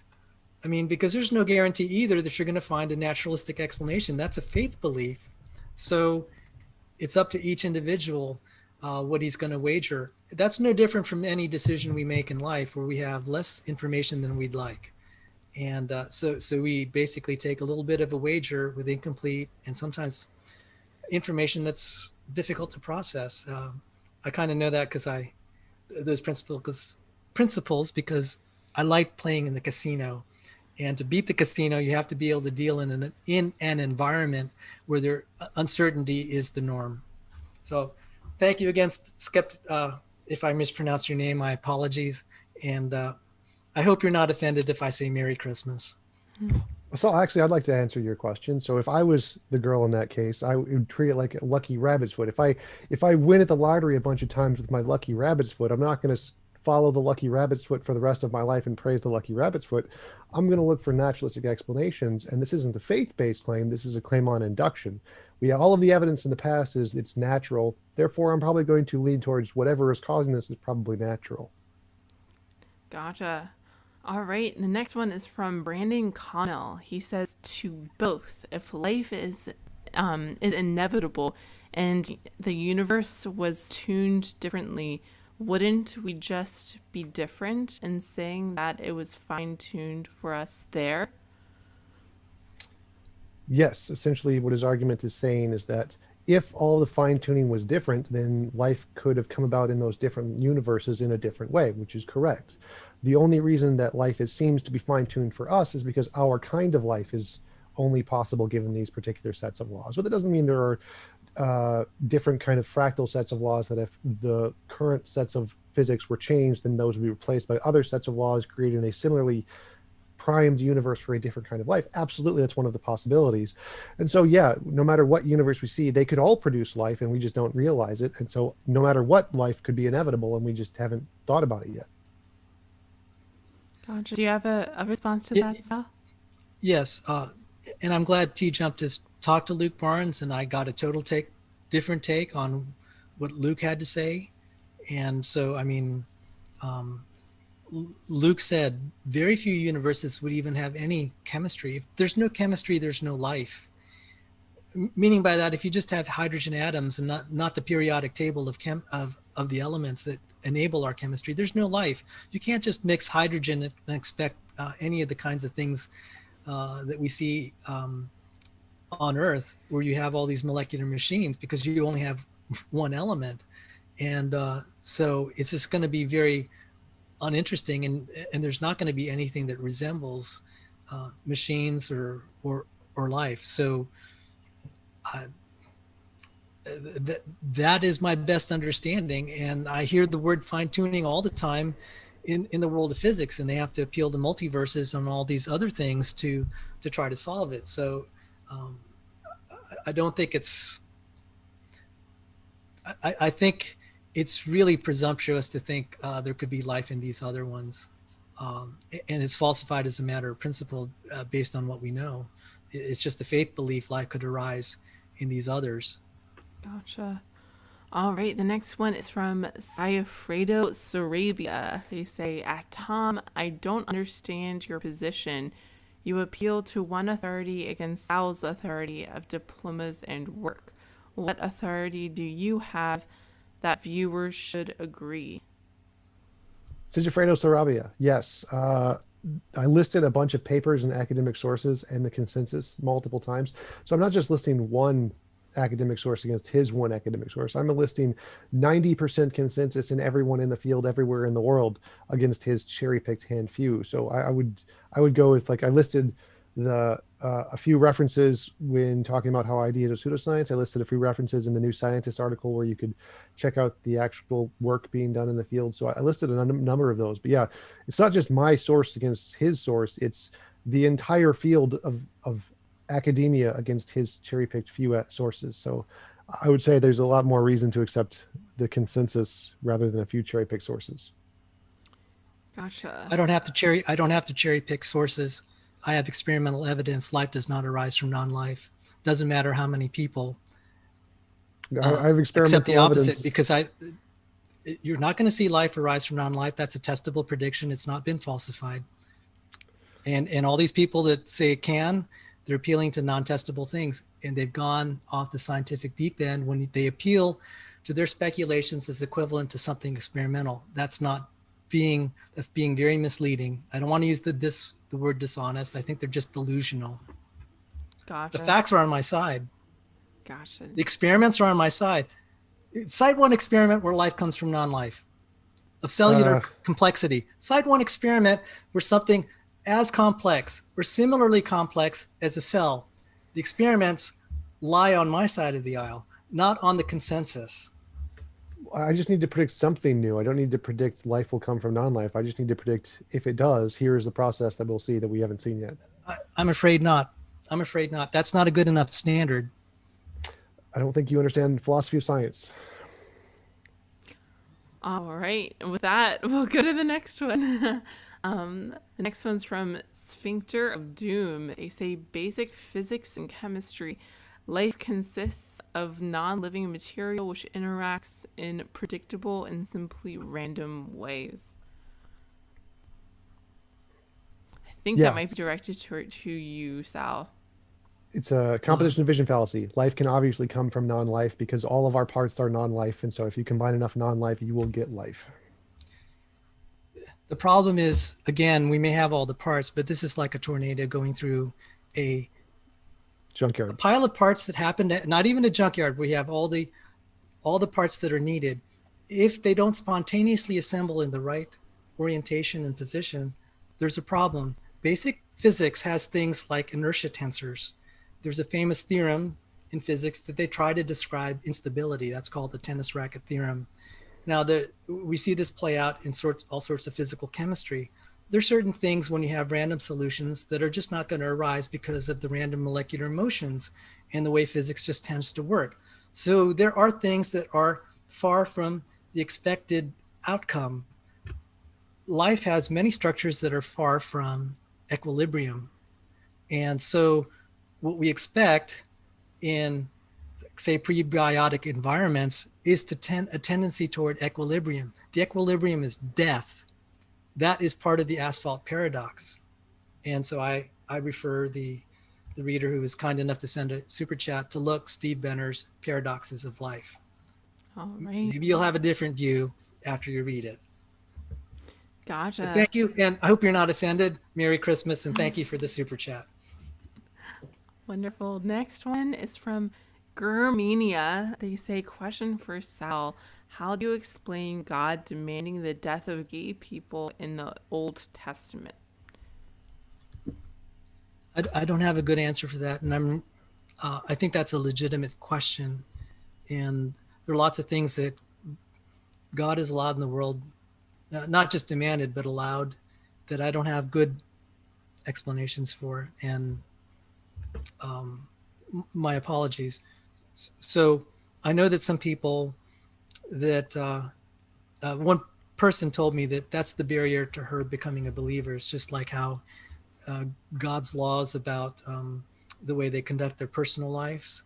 And she said she just didn't like God's policies about gay people, and that's why she wouldn't accept it. So I know that's a concern of on a lot of people's minds. And all I could say is Christianity is based not on whether we like it or not. It's based on whether we believe that Jesus is who he said he was, and if the miracles in the Bible are real. And the reason I cited Charles Duke, sometimes the only data point we might have is the experience of our personal lives. So if I don't give a satisfying answer, I tried. That's about the best that I could give. That being said, I do understand how people could be feeling that God has abandoned them. I've had some relatives that were victims of just horrible crimes, and God let it happen. So that's not directly answered the question, but I kind of get it. There's some bad things that go down that the designer has allowed. Oh, before I forget, one thing I wanted to say, the difference between intelligent design and creationism. Intelligent design says the world is intelligently designed. Creationism says it's intelligently designed, but also intelligently cursed. And just take that for what it is as far as explaining the problem of evil. Thank you. Gotcha. Thank you. The next question is from Logical, Plausible, Probable. He says, don't miss after show on Sal's channel. Question for Sal. Please explain how clay experiments have no relevance / chemical limits without activated bases. Can Merry Christmas, John Maddox, Logical, Plausible, Probable. Can you repeat the question? Yeah, of course. Thank you. Please explain how clay experiments have no relevance / chemical limits without activated bases or bases. I'm not that familiar with it, but the kind of the basic way to approach this thing about relevancy is if we take a cell and put it in a test tube with the appropriate pH and then just poke it and let all the gut spill out. That's better than all of the chemicals in all of our origin of life experiments combined in terms of quality. And it's just not going to become a living organism. That renders moot all of these origin of life experiments suggesting they're making progress, because they can only make that premise that they're making progress with the assumption that we can build things stepwise. That's been refuted by every experiment that we've run. Otherwise, we would start seeing, we could put frogs in a blender and expect them to spontaneously reassemble into something else, and it just doesn't happen. Again, it's analogous to tornadoes passing through a junkyard. Physics and chemistry tend to disorganize the sort of chemicals that are involved. They're very fragile and unstable. I forgot what I wanted to ask one thing. Like, would you be willing to put money on it? Would you be willing to make a bet? Like, if we do actually come up with the origin of life in the next 50 years or so, would you be willing to put money down to send me money if I get it right? There is someone who's, me personally, no. I'll tell you why. There's a $10 million origin of life prize that superseded the prior one, which is only 1 million. And that's being offered. It was advertised by the Royal Society. I don't know who put the money, but there is a prize waiting for you. Well, let me tell you what, I think I'm too poor to be able to play in your game. That's not to say I wouldn't want you to have some nice money. I mean, if I were rich, I'd send you a present. Yeah, I just like to bet every intelligent design proponent, okay, so if it does happen, then please send me $10. And then at the end of the day, when it does happen in 10, 20 years, can I buy you a beer or a drink of your choice? That'll work. Yeah. All right. All right. Next question is from Quality Control. They say, Sal, you speak negatively about TJump's position as faith-based and don't take it seriously. Why should anyone take a Christian's faith in God seriously? I don't think you have to. If you don't want to take me seriously. I take no offense. That's between you and God. I'm here primarily for those Christians who are on the fence, who've been thinking about these things. And I wanted to articulate and try to show that the other side that claims to have scientific evidence, it's really more faith assertions. And maybe that might help some people in the faith. I mean, I'm not, I'm not here to get atheists to take me seriously. So, Okay. that's about as best as I could say. All right. that's fine. But that being said, thank you for being a viewer, and thank you for the super chat, and thank you for hearing me out. Sounds good. Next one is again from Sayafredo. I apologize if I'm saying that wrong. Sarabia. They say, at Sal, I don't understand your position. If it's a hypothesis, adding a God hypothesis, aren't you placing too much of a burden on you if your answers are a hypothesis? From there are actually two hypotheses. One is empirically testable. The other is metaphysical. Regarding the origin of life, or like things like, let's take the origin of life or evolution of eukaryotes. Regarding the origin of life, there is a testable prediction that it will continue to fail to arise naturally. That's purely testable. The God hypothesis probably formally can only be accepted on faith. The reasons for this, philosophically, it's like, well, how could you prove God exists unless you're God yourself?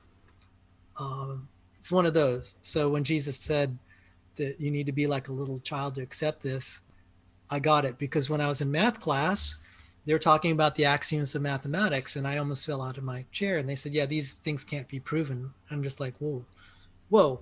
You mean math, the foundation of all physics, the axioms are unprovable? And it's like, yeah, that's the way it is. And then there are things like you cannot actually prove that the scientific method can arrive at the definition of truth, or that it can prove itself as being valid. I gave one example with Lawrence Krauss, where he even said that sometime in the future it will fail to actually describe the universe accurately. And I found that very compelling. So there's some things that we take on faith. We are taking it on faith that we live in a special time, and that our science works. Because how do we know that we're not in another time where maybe all of our measurements of the cosmos are wrong? We're taking it on faith that this is correct. But we actually formally don't know that it's as accurate as we think. I mean, if we just extrapolate what was in that example by Krauss. All right. Sounds good. Next one is from Lawson Harrison. They say, when it comes to arguments for God, science giveth and the science taketh away. Percy Shelley.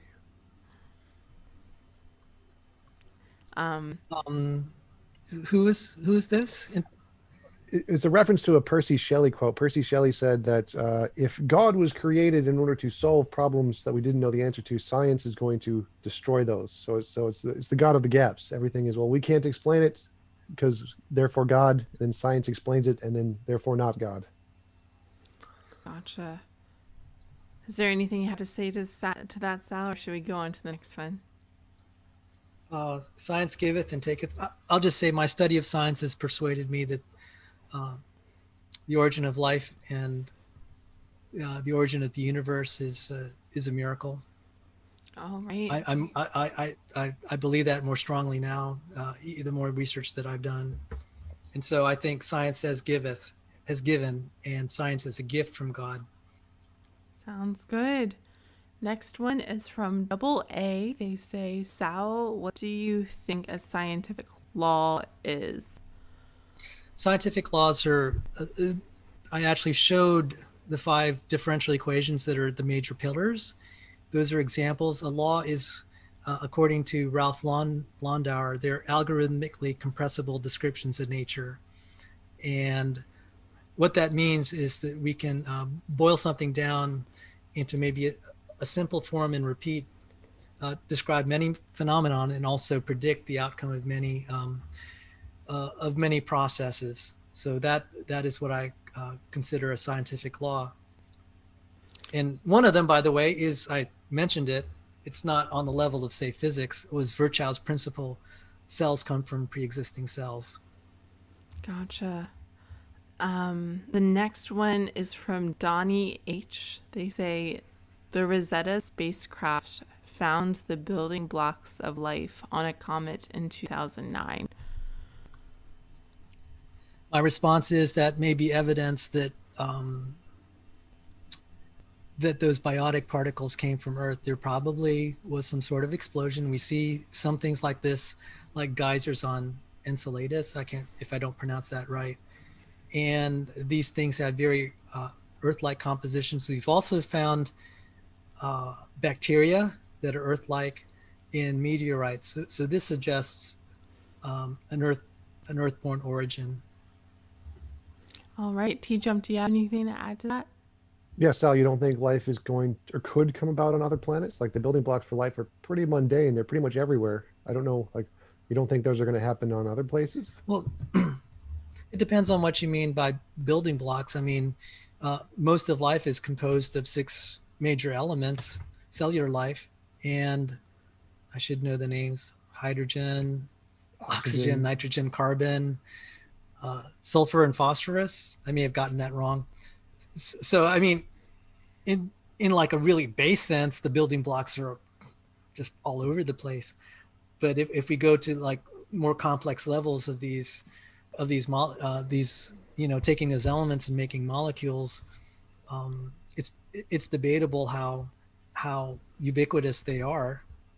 And Well, taking I haven't looked so much about what we've seen in Mars, but I have looked with curiosity on the things that we found in meteorites. And there was a professor at my undergrad alma mater who, if I'm misquoting him, deep apologies to Dr. Robert Hazen, regarding the meteorites that have bacteria in them. I thought that was really amazing. So if it wasn't Dr. Hazen who pointed that out, other people have been saying, yeah, we found bacteria in meteorites.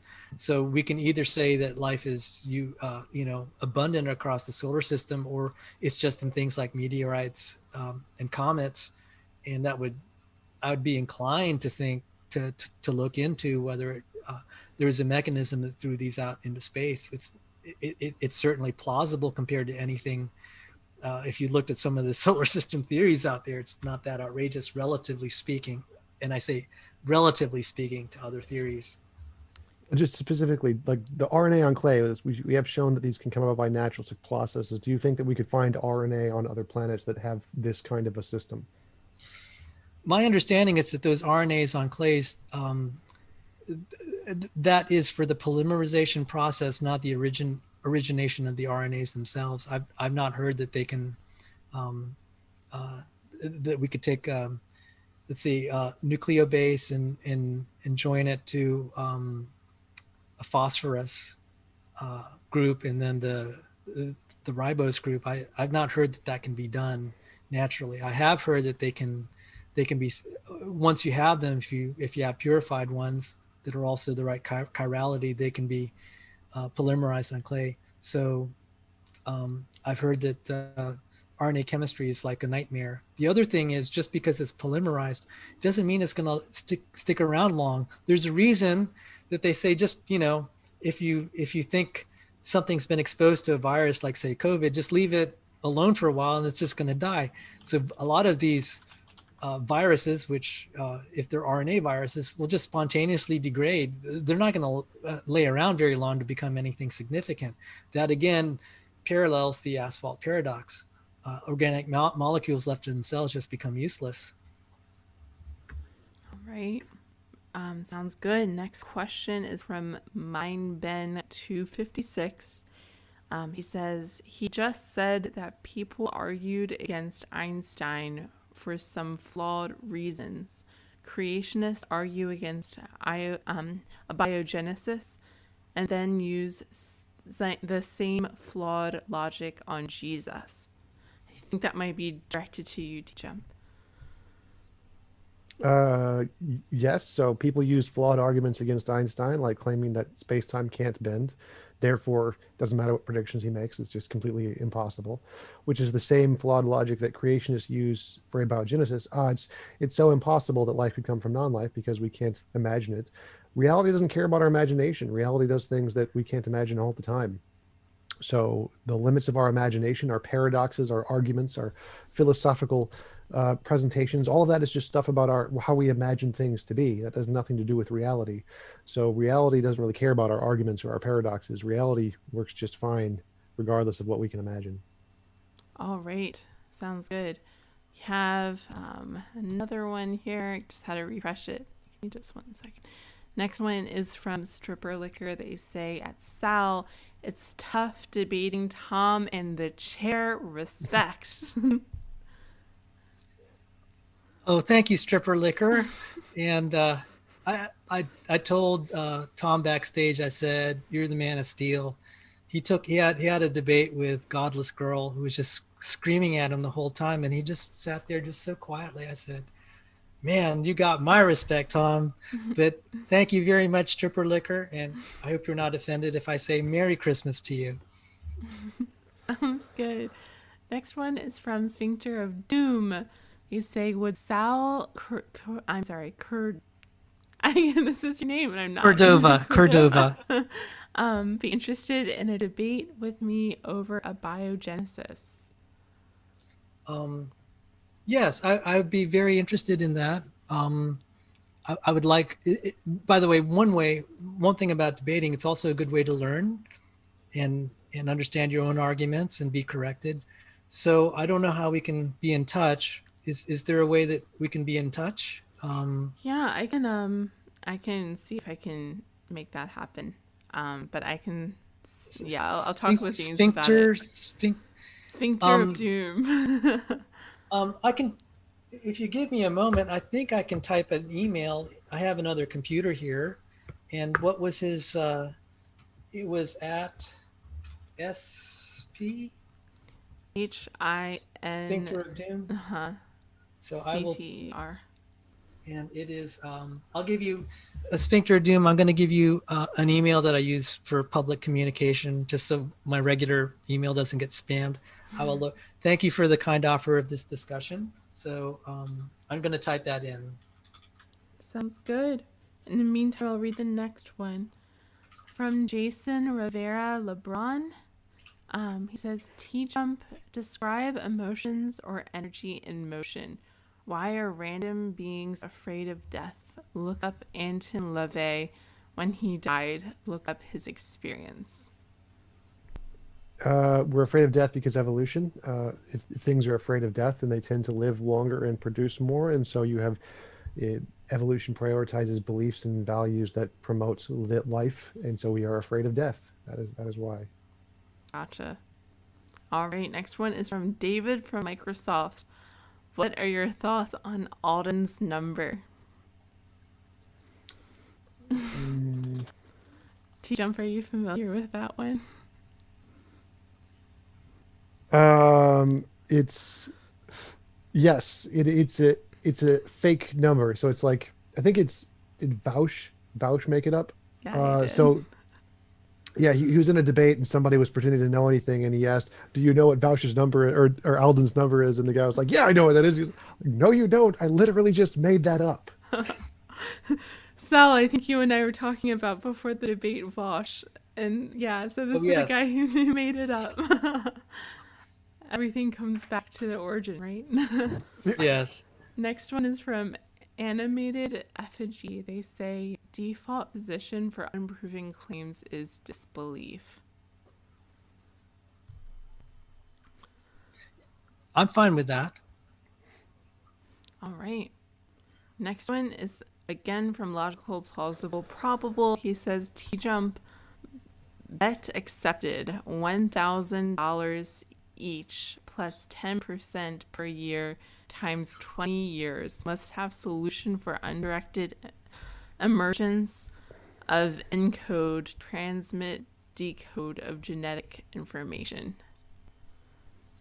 Yeah, just so you know, like the bet is that other people are going to solve it, not that I'm going to solve it. And when they solve it, then all ID proponents are proven false, and they should all send me money. That's the goal here. So I want to make a bet with every ID proponent, so that when it's solved, they send me money and I become rich. That is the goal. I like it. Just as long as you're not betting that nothing will be solved so you don't end up paying out money, I think you're good. Yep, exactly. Next one is from Jamie Russell. You say, love one another with brotherly affection, outdo one another in showing honor. Today, this scripture is fulfilled. Sal Cordova is a man of God's heart. Well, Merry Christmas to you, and thank you for the kind words. And God made it easy today because I think Tom's just a great guy. There's one guy that I utterly despise, and I think you know who it is. I think I'd probably turn red in a debate with him, but Tom's just a swell guy. So Thank you. Who is I that? thank God for that. Who's the guy you hate? I hate Steve McRae. Steve McRae is my guy I hate. RJ Downard. I think just saying is I just start to turn red. I mean, there's not many, but he would probably send me over the top. I did challenge him to a debate on eukaryotic evolution, but that's not his field, so maybe he's not going to accept. Gotcha. Next one is from, again, Sayafredo Sarabia. They say, at Sal, do you believe life can come from non-life spontaneously? If not, how do you fit God?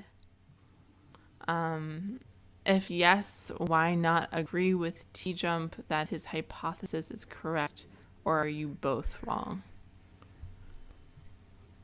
I think his point is that God would have to come from somewhere, therefore... Can you read the question again? And Yeah. I had to really chew on it because I want to try to give a good response. Gotcha. Do you believe life can come from non-life spontaneously? If not, how do you fit God? If yes, why not agree with TJump that his hypotheses are correct, or are you both incorrect? Okay. Let me define what I mean by spontaneously. Spontaneously means, the way that I use it in this context, is that by accepted ordinary laws of physics and chemistry, I don't believe life will spontaneously arise. So when I say accepted laws, there's hypothetically maybe some law we haven't discovered. And that's what actually Steve Benner is proposing, that there's just some law out there we've yet to discover of physics. So I don't believe that life forms spontaneously in the sense it won't happen naturally. And I think that is a sign from God. Life has the structure that shows that it had a miraculous origin. So that's how God fits into my view of things. Could TJump and I be both wrong? That's a formal possibility, and obviously each of us believe that we're right, and we'll find out one way. The Christians actually do make a testable prediction that we'll all stand before the judgment throne of Jesus Christ one day. So all of us here today, that is a testable prediction. If you find yourself in front of Jesus one day, you'll know that Sal was right. Gotcha. Sounds good. And Merry Christmas. Next one Right is after saying, about Jesus. We won't be judged by the that evil just God seems Lord. kinda Merry mean. Christmas. Next one is actually just on that subject. Sal, literally nobody is offended by Merry Christmas. Why do Christians like to keep pretending that that's a thing? Persecution complex much? And that is from Barry. I just, especially I live in the Washington, D.C. area, and I try to be sensitive to other cultures and religions. So it just became a habit. And if that's the case, then I'm glad to find out people aren't offended. So thank you for that. And Merry Christmas. Sounds good. I think there's one last question here from Sayafredo Sarabia again. At TJump, is there anything you don't know yet? Good job. When will I be president? I don't know that. It's a mystery. I don't know when this is going to happen. TJump 2024. No, but Yes. then if you run a 2024, you're going to be going against Trump. So are you ready for that? He's gonna come back for a second election. He's going to come back. Oh, That'll be Here's- great. TJump against T-Rump. I mean, I don't know. That's funny. You know what? That is all for the questions, but we have something special today, specifically, which is a post-credit scene where James, the wonderful host that we all know and love, is actually going to come on for just a little bit. We are going to just take a couple seconds break, and he is going to jump on, and he has some things to say. So I really appreciate you guys coming on. I'm going to just switch us over to a little scene before he comes on. It should just be a couple more minutes. But before that, if there's any closing things, if you guys just want to say good night to the audience, I really appreciate you guys coming on, and I want to make sure that you definitely check out the description with both Sal and TJump's links in the description. So definitely be sure to check out their content. And thank you both for coming on. thanks for having us. Thanks, Sal, for coming on. It was a pleasant conversation. I enjoyed talking with you, and I'll talk with you later. Sounds Yes, good. and I'm gonna have an after show, and they're welcome to come to my channel as soon as this is concluded. And to all the viewers who've been here, and TJump and Carissa and James, Merry Christmas. Sounds great. So stay tuned for the post-credit scene coming.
You're set. I need someone else. You're good. You're good. Isn't on.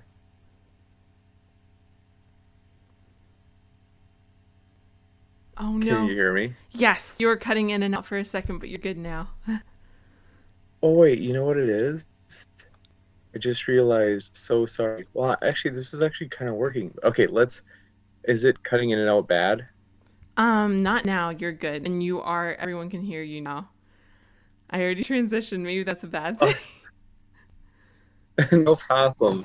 Well, thank you so much, Carissa. I want to say, folks, I am super excited to be with you just for this. Oh, so sorry. I've got the video watch page up, I think.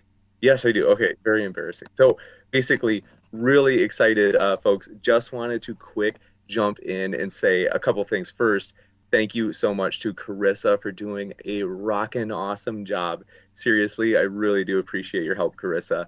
And she's done phenomenal. Thank you so much for everybody else helping as well as I'm traveling. So Praise would be another person. Really appreciate your help, Praise. Thank you very much. And want to let you know, though, guys, I'm so pumped for our future Kickstarter. So the debate that we've been talking about, namely Michael Shermer against IP, Inspiring Philosophy, scheduled for exactly 3 weeks away. Basically, right now, I'm thrilled to mention we have crossed the 1,000. Basically, we're over 1,000 in terms of our fundraising goal ultimately, which is 2,500. So we're almost halfway there. We are pumped as we've got 3 more weeks to make it. We're very confident. We're determined, as you had seen in the lucrative photo. I don't know what lucrative means, but basically the scandalous photo of myself, TJump, and Steven Steen. We will do a car wash in January if that's what it takes in order to get this fundraiser to work. So I want to encourage you, if you haven't already, check out the description. Basically, if you go to the description, there is a link to that Kickstarter campaign. It's just $3 to watch it live. This helps us kind of bear the risk of the speaker fees, basically, where if we theoretically go big on speaker fees and then sometimes the debate doesn't always make up for it, this kind of helps, you would say, make, is it the old phrase, many hands make light work. And so, in other words, it just helps us to take bigger risks in terms of the speakers that we go after.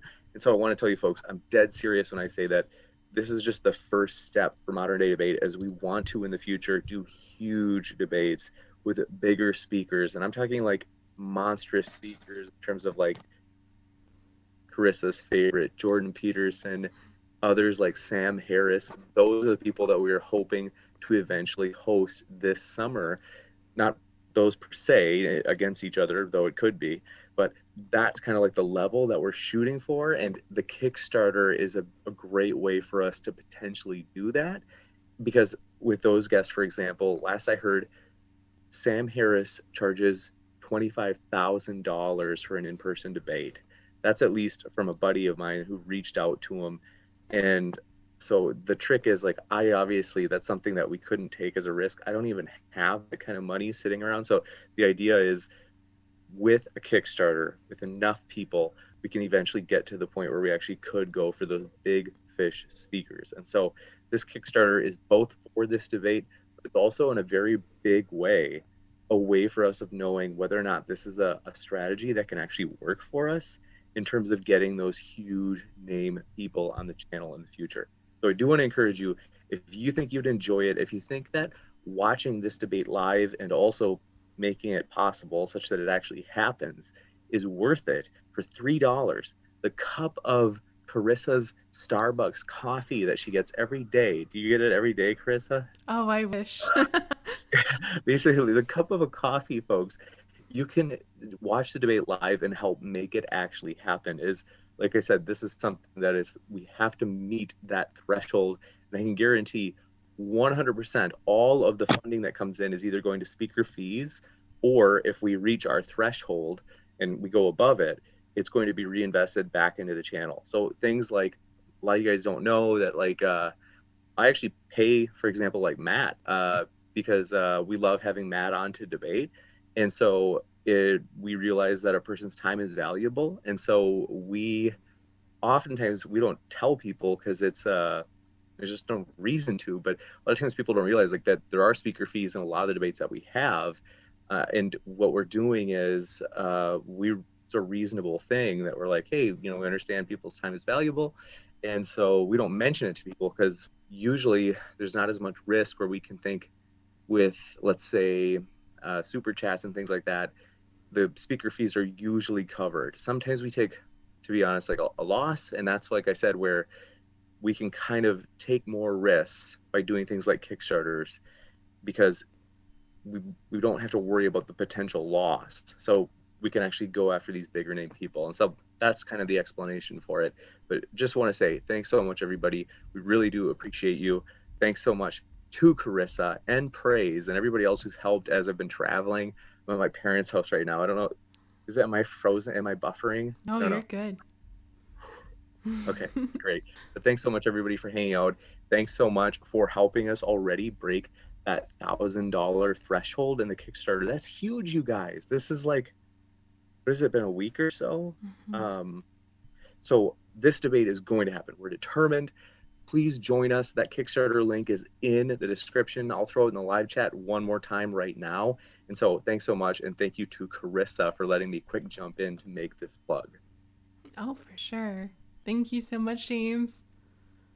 My pleasure.